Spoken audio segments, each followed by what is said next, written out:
Today, we've got a brand new story to share with you. So let's begin. My name is Francis, and for the past few months, my marriage has been hanging by a thread. It's been a slow, painful unraveling.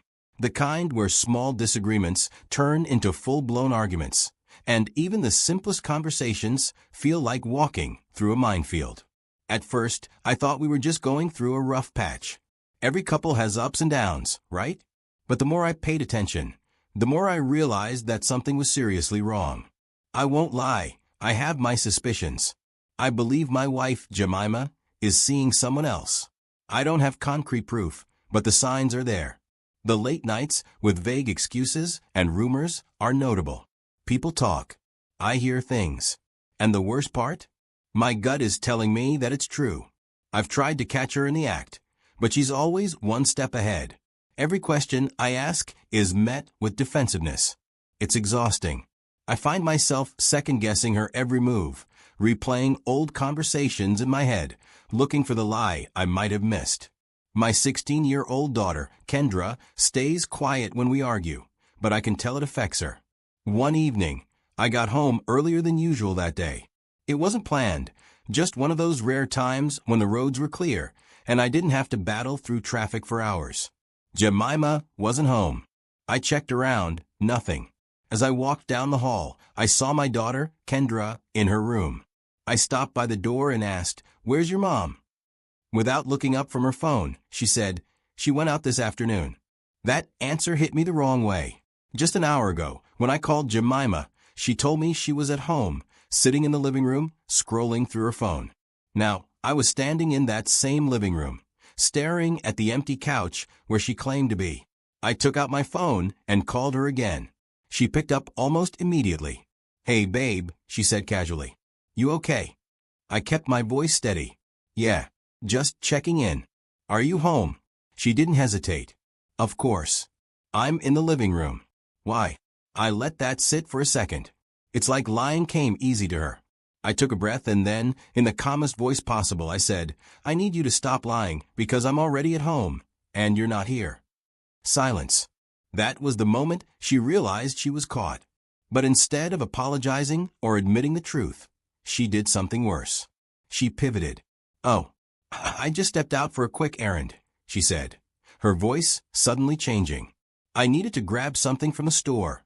I didn't think it was a big deal." I didn't say a word. I just ended the call. I stood there, feeling this deep, sinking feeling in my chest. Zavishalit. It rolled off her tongue like second nature. And that made me wonder, how many times has she done this before? How many lies have I swallowed without even realizing it? If she could lie this smoothly about something so small, what else had she been hiding from me? An hour later, Jemima walks through the door, casually carrying a shopping bag. Her expression is neutral, her movements controlled, and she even manages a smile.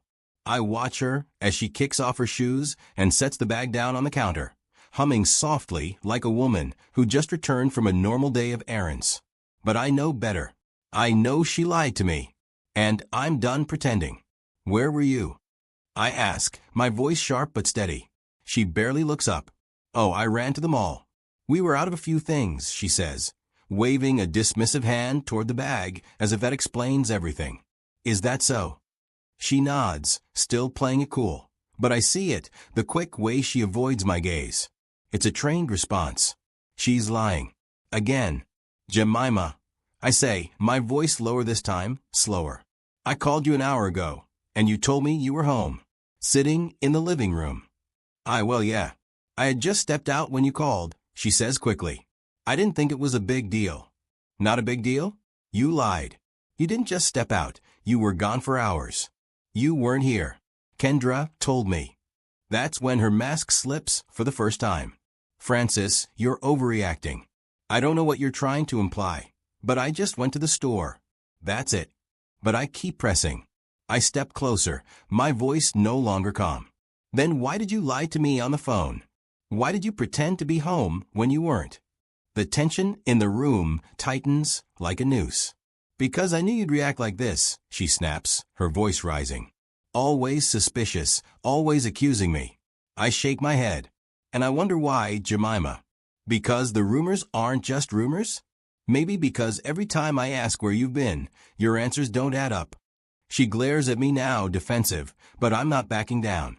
The air between us crackles with the weight of everything unspoken. I take a deep breath and finally say what's been burning inside me for months. Were you with your lover? The moment the words leave my mouth, the room shifts. Jemima's eyes widen slightly, but before she can open her mouth to respond, another voice cuts through. Dad's not my real father. The words were unexpected. For a moment, I think I imagined it. The room goes still. I turn, slowly, to where the voice came from. Kendra stands there. My 16-year-old daughter just dropped a bomb I never saw coming. Jemima goes rigid, her mouth slightly open, but no words come out. My mind struggles to process what I just heard. What did you just say?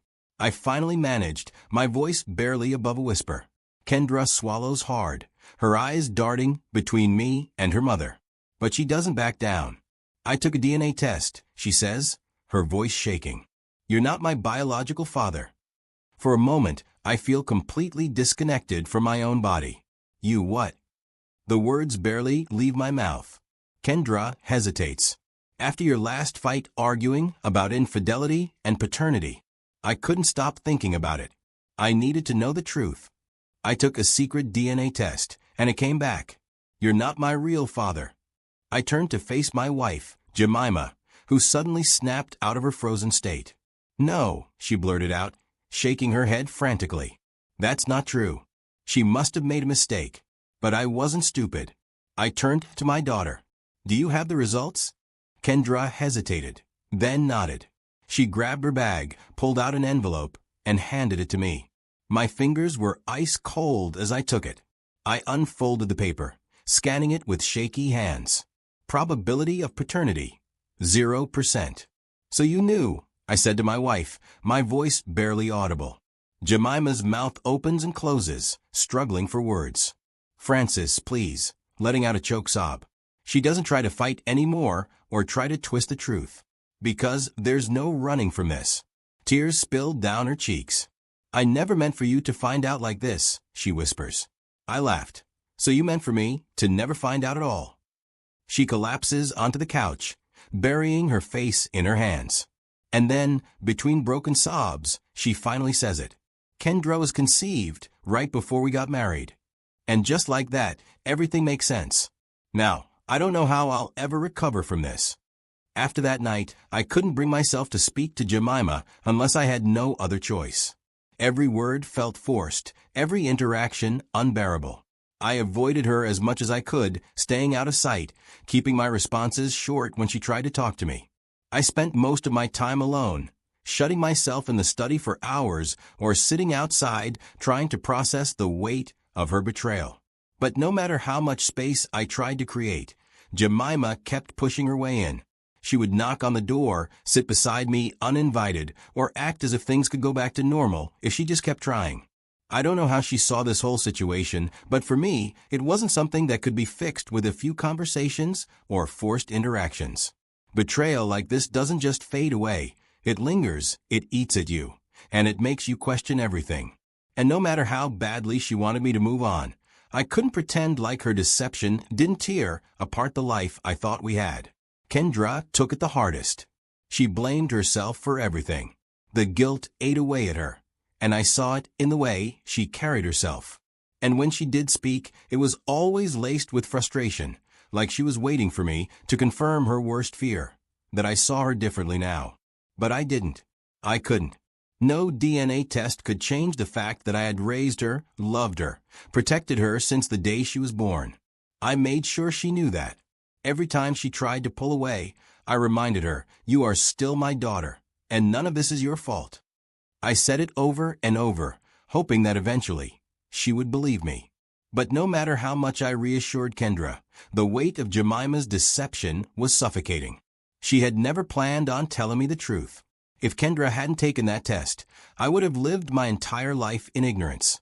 She built our marriage on a foundation of deceit, covering one lie with another until it became an unbreakable wall of falsehood. And now that the wall had crumbled, I could finally see it for what it was: manipulation, betrayal, a complete lack of respect for the life we built together. Now I find myself at a difficult crossroads, and no matter which direction I turn, there is no easy way out. Staying in this marriage feels impossible. The love, the trust, the very foundation that held us together, it's all gone. I can't pretend that things will ever go back to normal, because the reality is there was never a real normal to begin with. I built my life around a lie, and now that I know the truth, I can't unsee it.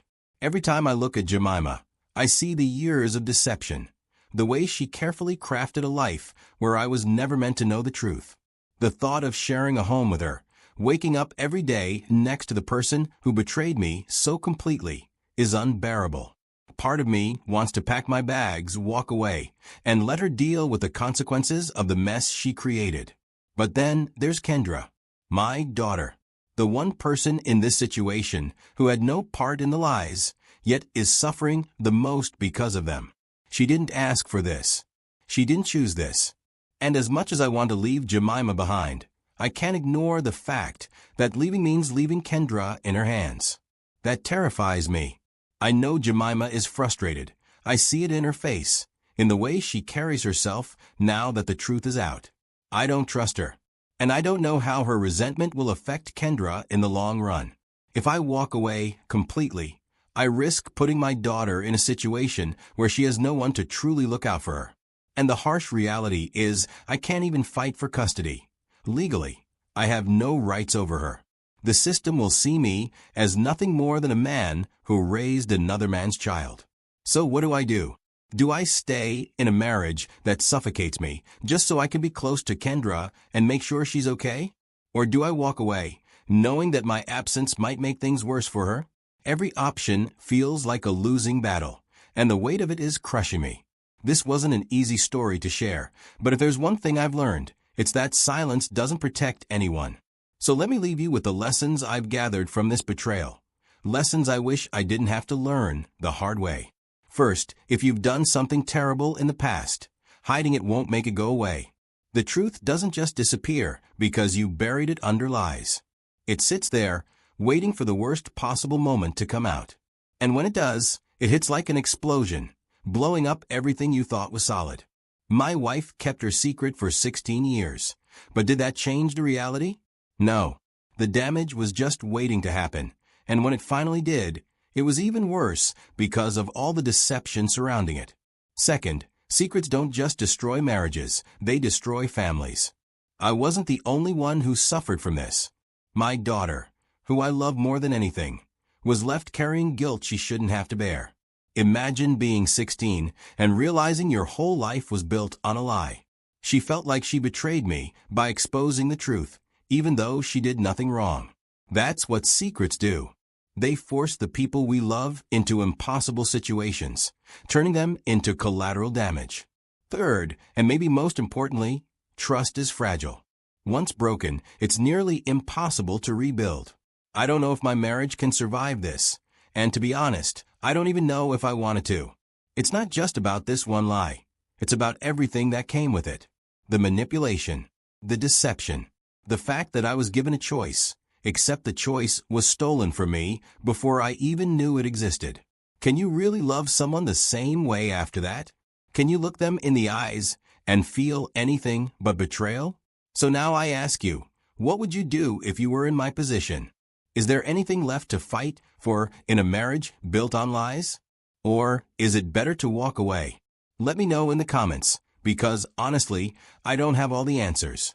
But I do know one thing: no one deserves to live in the dark. If you took something from my story today, make sure to like and share. Maybe it'll help someone else before they end up where I am now.